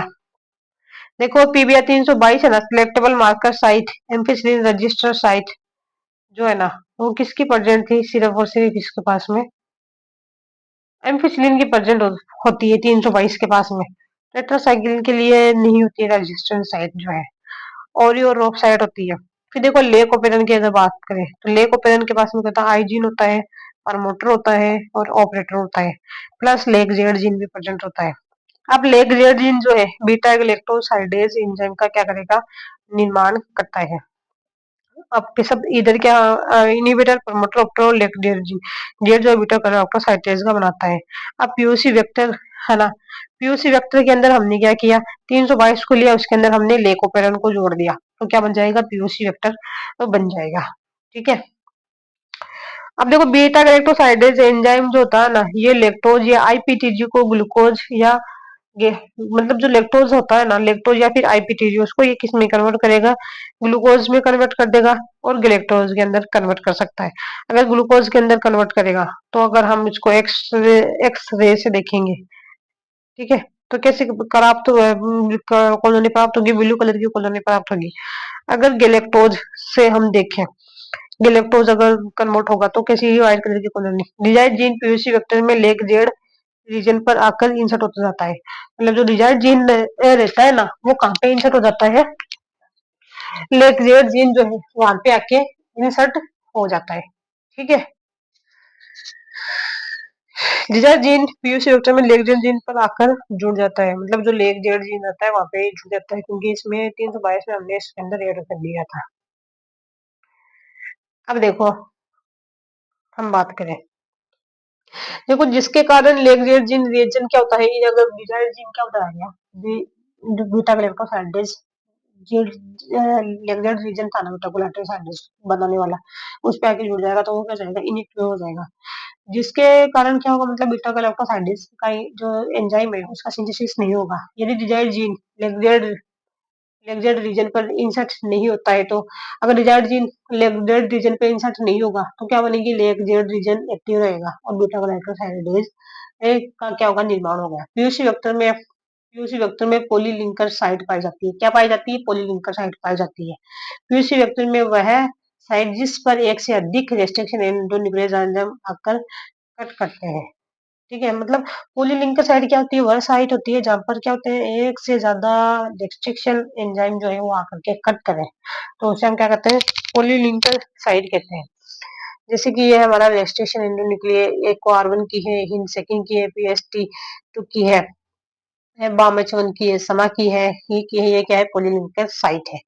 फिर देखो डिजायर्ड जीन लेग रीजन पर आती है, तो लेग रीजन इनएक्टिव हो जाएगा, बीटा सिग्लोक्टोसाइडेज एंजाइम नहीं बनेगा, और इससे आईपीटीजी से एक्स टेर से ट्रीट किया जाए तो व्हाइट कॉलोनी प्राप्त होगी। और फिर अगर हम क्या करें, आईपीटीजी से ट्रीट करें, ठीक है, तो कैसे होगी, ब्लू कलर की कॉलोनी, व्हाइट कलर की कॉलोनी प्राप्त होगी। डिजायर्ड जीन को हमने क्या दिया, लेग रीजन दिया, तो इसका इंसर्शन हमने किया, तो लेग रीजन जो है ना वो क्या हो गया, इनएक्टिव हो जाता है। ठीक है, लेजर रीजन इनएक्टिव हो गया, फिर हमने इसको बीटा ग्लूकोसाइडेज, फिर हमने क्या दिया, इसको एक्स आईपीटीजी दिया, एक्सजीएल दिया, तो कैसे कॉलोनी प्राप्त होती है, व्हाइट कलर की कॉलोनी आती है। अब देखो डिजायर्ड जीन के अंदर हमने क्या करा, लेग रीजन पे डिजायर्ड जीन को डाला, लेकिन उसका नो इंसर्शन, मतलब लेग रीजन को जाकर के वो वाइंड नहीं हुआ, लेग रीजन पे उसको नहीं डाला, तो क्या होगा, हमको वो एक्टिव मिलेगा, लेग जीन एक्टिव और बीटा गैलेक्टोसाइडीज जो कॉलोनी प्राप्त होगी। आईपीटीजी जो है एक्स जेल पे हम दे अब इसको, तो क्या होगा, ब्लू कॉलोनी आएगी। ठीक है, लेगजेट जीन बनेगा, बीटा गैलेक्टोसाइडेज बनेगा, बीटा गैलेक्टोसाइडेज को, और हम अब आईपीटीजी देंगे, तो कॉलोनी कैसी आएगी, ब्लू कलर की कॉलोनी आएगी, क्यों, क्योंकि इसके अंदर ग्लूकोज बन चुका है। फिर देखो ग्लूकोज प्लस एक्स गेल, एक्स जेल, तो कैसे आएगी, ब्लू ब्लू कॉलोनी आएगी। देखो बीटा गैलेक्टोसाइडेज है क्या है, एक स्क्रीनेबल स्कोरेबल और स्क्रीन रिपोर्टर जीन की तरह काम करता है। ठीक है, फिर देखो अब एक्सप्रेशन वेक्टर की अगर बात करें हम, एक्सप्रेशन वेक्टर जैसे कि ये है हमारा मेन क्रोमोसोम बैक्टीरिया का, और ये है हमारा मतलब वेक्टर जिसके पास में क्या है, हमारा डेजार्डिन है, तो ये क्या बनाएगा, सबसे पहले कॉपी बनाएगा, कॉपी बनाने के बाद में क्या होगी, इसकी मतलब क्या होगा, रेप्लिकेशन से आरएनए बन जाएगा, आरएनए से क्या बनेंगे, प्रोटीन बनेगी। यूनिफॉर्म न्यूक्लियोइड बैक्टीरियल क्रोमोसोम के अलावा हमने क्या है, हमारा डिजायर्ड जीन है। फिर देखो अब ये क्या हो गया, क्लोनिंग वेक्टर, तो मतलब उसकी कॉपी बन रही है, जो हमने हमारा माल डाला उसके अंदर, कौन वेक्टर है, उसके साथ में कौन जुड़ा हुआ है, कौन जुड़ा हुआ है, हमारी डिजायर्ड जीन जुड़ी हुई है। एक्सप्रेशन वेक्टर कहता है जब डिजायर्ड जीन जिसकी क्लोनिंग करते हैं, यदि वो अपना एक्सप्रेशन होस्ट सेल में दे, जब डिजायर्ड जीन जिसकी क्लोनिंग करे, यदि वो अपना एक्सप्रेशन होस्ट सेल में दे, या हमने बनाया, हमारी कॉपी बन गई उसकी, लेकिन अब वो क्या है, प्रोटीन में बनाए। ठीक है, एक्सप्रेशन प्रोटीन निर्माण विधि को कहते हैं। एग्जाम्पल है पीईटी वेक्टर और पीबीएडी वेक्टर, ये क्या है, एक्सप्रेशन वेक्टर है, पेट और पीबीएडी वेक्टर, ये चीज इंपॉर्टेंट है, इसमें याद रखने वाली बातें आई है। अब वेक्टर क्या होता है, essential for expression vector, expression अगर हमको करवाना है तो उसके पास में क्या होता है, प्रमोटर साइट होनी चाहिए। ठीक है, ये चीजें इंपॉर्टेंट है, टर्मिनेशन साइट पर होनी चाहिए, राइबोसोमल बाइंडिंग साइट प्रेजेंट होनी चाहिए, और इनिशिएशन साइट भी प्रेजेंट होनी चाहिए, ये चीज इसके अंदर सबसे इंपॉर्टेंट है। फिर देखो आ जाता है specialized expression vector, viral vector की अगर बात करें, इसका जो एप्लीकेशन है प्रमोटर प्रोब वेक्टर के में किया जाता है, जीन फ्यूजन वेक्टर किया जाता है। देखो वायरल वेक्टर को मॉडिफाई करके न्यूक्लिक एसिड का ट्रांसफर होस्ट, वायरल वेक्टर को हम क्या करेंगे, मॉडिफाइड करके जो न्यूक्लिक एसिड का ट्रांसफर होस्ट सेल में करते हैं, न्यूक्लिक एसिड क्या है, डीएनए आरएनए, जैसे कि है अडिनो वायरस है, रेट्रो वायरस है, आरएनए वायरस है, ये लेंटी वायरस है, अडिनो एसोसिएटेड वायरस है, एएवीवी, हर्पिस सिंप्लेक्स वायरस है। ठीक है, एप्लीकेशन क्या है, प्रमोटर प्रोब वेक्टर में जीन फ्यूजन, इन जीन फ्यूजन वेक्टर के अंदर भी है। फिर देखो अब आ जाती है वायरल वेक्टर। ठीक है, वायरल वेक्टर है इधर, तो और इनका इंसर्ट टाइप है। ठीक है, मतलब क्या डालेंगे ये, और कितनी केबी तक का डीएनए मतलब क्या है, प्लाज्मिड के रूप में कौन काम कर रहा है, और साइज कितना, यानी कि कितने केबी तक का साइज है उनका, और उनकी इम्यूनोजेनिसिटी कितनी है, और होस्ट जीनोम इंटीग्रेशन कितना है। देखो एडेनो वायरस जो है वो डीएनए वेक्टर है, और 2 से 8 केबी तक इंसर्ट कर सकता है, और इसकी जो इम्यूनोजेनिसिटी होती है वो कितनी होती है, हाई होती है। और होस्ट जीनोम इंटीग्रेशन है वो नो इंटीग्रेशन, कोई इंटीग्रेशन नहीं होता। फिर देखो रेट्रोवायरस जो है वो क्या है, एक आरएनए वायरस है। इसकी जो इंसर्ट करने की ना अपने अंदर लेने की साइट है वो क्या है, लो, मतलब 2 से 8 के बीच में। लेकिन अगर इम्यूनोजेनिसिटी देखिए इसकी तो वो कितनी हो जाती है, लो ही है। लेकिन इंटीग्रिटी देखें इसकी तो हाई है। ठीक है, सिर्फ एक ही ज्यादा है एलिनोवायरस की इंटीग्रिटी, बाकी सबकी कम है। लेंटिवायरस देखें तो ये क्या है, एक तरीका का आरएनए वायरस है, लेंटिवायरस भी है। ठीक है, इसकी कोई इंसर्ट लेने की है, 7 से 18 के के डीएनए को अपने अंदर ले लेगा, और इफिशियंसी इसकी लो ही चलेगी इफिशियंसी का, लेकिन इंटीग्रिटी सिर्फ 2 के पास में है, जो कि कौन से हमारे आरएनए वायरस, आरएनए वाले प्लाज्मिड है, रेट्रोवायरस और लेंटिवायरस। इन दोनों के पास इंटीग्रिटी इंटीग्रिटी क्या हो जाती है, इनकी हाई हो जाती है। ठीक है, फिर देखो, फिर बाद के अंदर आ जाता है हमारा एडिनो एसोसिएटेड वायरस। ये डीएनए है एक तरीके का, और इसकी केबी अपने अंदर लेने की जो साइट है वो कितनी है, 4 से 5 केबी तक के डीएनए को ले लेगा, और इसकी जो इम्यूनोजेनिसिटी है वो लो है, और इसका जो मतलब होस्ट जीनोम इंटीग्रिटी वो भी नहीं है। देखो हर्पीस वायरस जो है वो 3 डीएनए है, मोर देन 30 केबी तक के डीएनए को अपने अंदर ले सकता है, इम्यूनोजेनिसिटी लो है, और इंटीग्रेशन भी इसका नहीं है। फिर देखो बैक्टीरियोफाज की अगर बात करें, ऐसे वायरस जो बैक्टीरिया का भक्षण करते हैं उन्हें बैक्टीरिया वायरस कहते हैं। तो वायरस जो है बैक्टीरिया का क्या करेंगे, क्लियर करेंगे, और ये क्या करेंगे, व्यक्ति की तरह हम काम लेते हैं इनकी तरह। तो एक तो है लेमडा, क्या है, लेमडा है क्या, डबल स्ट्रैंडेड डीएनए है, और लियनिन है, ये सर्कुलर नहीं है। इसके पास में क्या होती है, एक तो LGT10 और LG11 साइड प्रोड्यूस होती है, और एक होता है M13, में तेरह circular, circular single stranded DNA. इसे को साइट प्रेजेंट होती है, जिसे कोइजी साइट कहते हैं। कौन सी साइट प्रेजेंट होती है, कोई साइट प्रेजेंट होती है, जिसके कारण इसे क्या कहते हैं, हम कोइजी साइट कहते हैं। फिर इसके फंक्शन की बात करें हम, वायरल डीएनए की पैकेजिंग करती है, किसके पैकेजिंग करेगी, वायरल डीएनए की पैकेजिंग करती है। फिर देखो लेमडा बैक्टीरियोफाज, इसका साइज जो रहता है ना, कितना रहता है, 49 केबी। कितना है लेमडा बैक्टीरियोफाज का, 49 केबी, किलो बेस पेयर।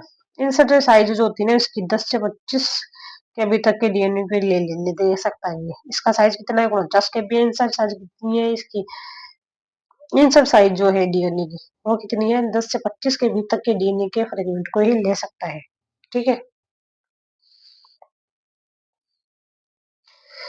फिर देखो जीनोम क्या होता है, जीनोम होता है haploid set of chromosome, linear chromo double standard DNA इसके पास में प्रेजेंट होता है।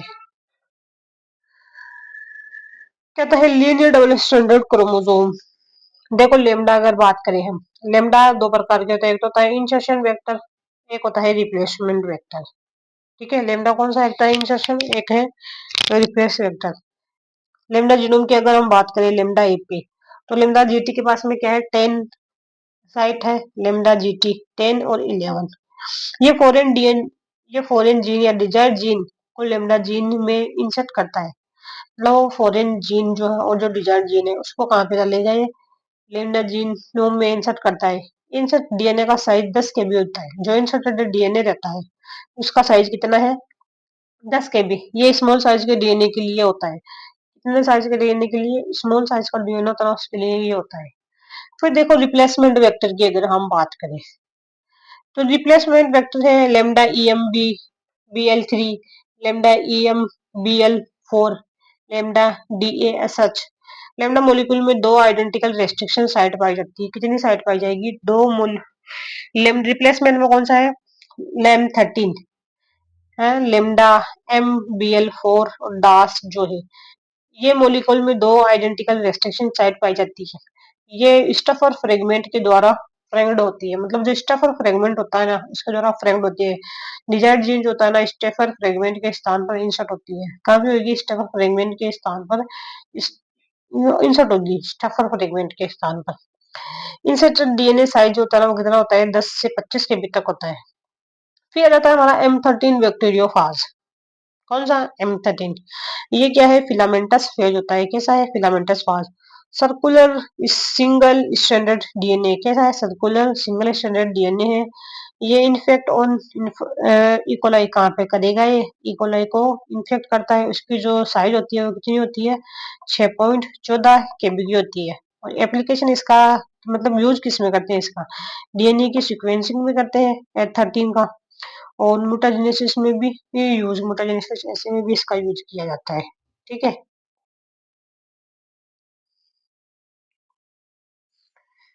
फिर आ जाता है हमारा फेजमिड सॉरी प्रोब जो है इंसर्शन और फास्ट डिस्प्ले में यूज होता है। फेजमिड जो होता है ना, ये 25 केबी से 40 केबी डीएनए खंडों को क्लोन करने की कैपेसिटी रखता है। मतलब फेजमिड कितना रहता है? 25 से 40 केबी डीएनए खंडों को क्लोन करने की कैपेसिटी रखता है। फेजमिड क्या होता है? ओरी site origin of replication site plus lambda site जिसके पास में प्रेजेंट होती है। 25 से 40 केबी डिजायर्ड डीएनए की क्लोनिंग कर सकता है। मतलब 25 से जो 40 केबी का डीएनए है ना, उसकी ये क्लोनिंग कर सकता है। एग्जाम्पल है pea blue skip second case. Blue skip second case. Plasmid plus M13 फाज जो रहता है ना, 8 केबी डिजायर्ड डीएनए की क्लोनिंग कर सकता है। कौन सा है? प्लाज्मिड है। और जो एम फाज है, इन दोनों को मिला दे तो ये कितने हैं? 8 केबी डीएनए को क्लोन कर सकते हैं। देखो और ही है इनके पास में किसकी? लेमडा बैक्टीरियोफाज की। फेजमिड या ब्लू स्किप्ड सेकंड आरएस और एम्फिसिलिन रेस्ट्रिक्शन साइट है। और ओरी इसके पास में किसकी होती है?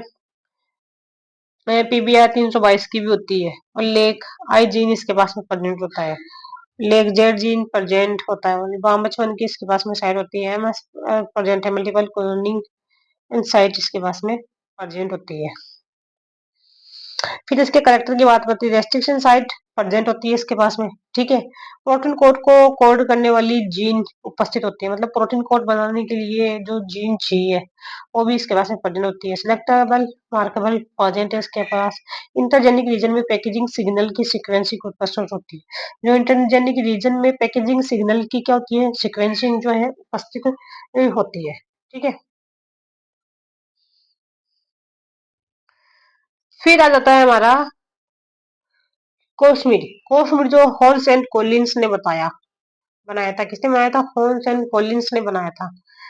30 से 25 कितना होता है ये? कोसमिड जो है हॉल्स एंड कोलिंस ने बनाया था इसको। 30 से 25 के भी डीएनए खंडों की क्लोन 30 से 45 के भी डीएनए खंडों की ये क्लोनिंग कर सकता है।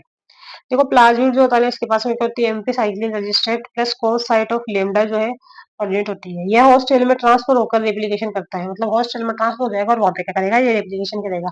इसमें एंटीबायोटिक रेजिस्टेंस साइट भी जो है ना वो भी प्रेजेंट होती है। कौन सी एंटीबायोटिक रेजिस्टेंस साइट भी इसके पास में प्रेजेंट होती है? अब है ये है हमारा स्मावन। ठीक है। और क्या है इसके पास में? ये है ओरी।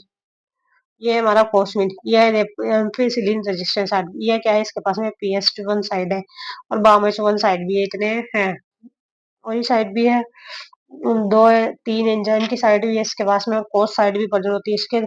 कोसमिडी की एप्लीकेशन का इसके द्वारा जीनोमिक लाइब्रेरी का निर्माण किया जाता है। किसका निर्माण किया जाता है? जीनोमिक लाइब्रेरी का निर्माण किया जाता है। मल्टीपल क्लोनिंग साइड इसके पास में प्रेजेंट होती है।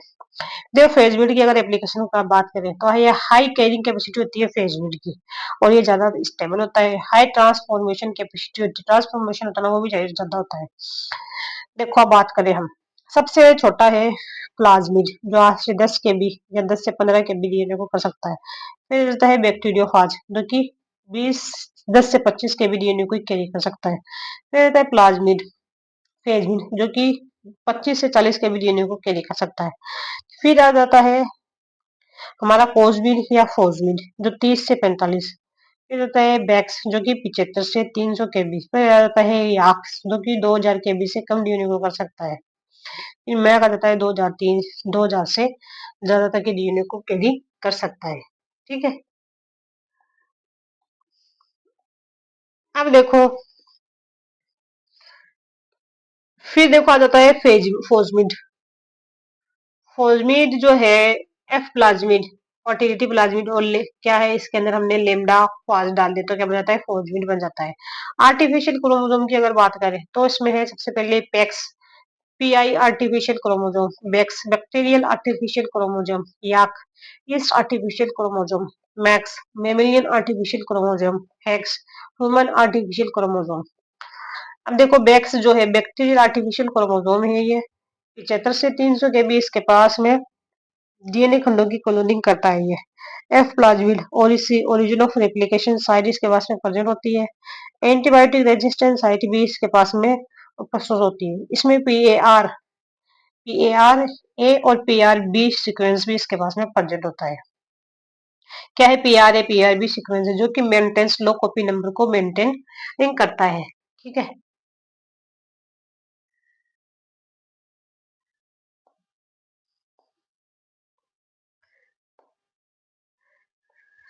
फिर देखो लेग जेल रीजन जो है ना इसके पास में प्रेजेंट होता है। White colony insertion of desired gene, blue colony आती है इसके पास में no insertion of desired gene. अगर लेग जेल रीजन के पास में व्हाइट कॉलोनी आ गई, अगर वो इंसर्ट हो गया, अगर इंसर्ट नहीं हुआ तो कैसी आएगी, ब्लू कलर की कॉलोनी आएंगी। अगर याक देखे इस आर्टिफिशियल क्रोमोसोम जो कितना का कर सकता है, 500 से 1000 के बीच डीएनए के खंडों को क्लोनिंग करता है। ई कोलाई जो है oriC origin of replication site, yeast क्या है oriC origin of replication site. इसके अंदर ई कोलाई की और राइस ओरी और ईस्ट की ओरी दोनों प्रेजेंट होती है। ईस्ट के अंदर सेंट्रोमियर एंड टेलोमियर रीजन में टेलोमियर रीजन काम में लेते हैं, मतलब ईस्ट के अंदर जो सेंट्रोमियर और टेलोमियर रीजन है ना वो काम में लेते हैं। इसमें एक सिलेक्टेबल मार्कर उपस्थित होता है ई कोलाई के अंदर। इसमें ऑटोनोमस रेप्लिकेशन उपस्थित प्रेजेंट होती है। ठीक है, फिर आ जाता है मैक्स मेमोरी आर्टिफिशियल क्रोमोसोम। इसकी जो साइज होती है ना ये 2 MB तक के 2000 के बी डीएनए को अपने अंदर कैरी कर सकता है। ठीक है, 1000 KB से देखो कितने 1000 KB से अधिक डीएनए खंडों को क्लोन करने की उपयुक्त वेक्टर जो है वो है मैक्स। इसमें भी सेंट्रोमियर और टेलोमियर सीक्वेंस जो है प्रेजेंट होते हैं। इसमें autonomous replication site and segregation site जो है वो प्रेजेंट होती है। ठीक है,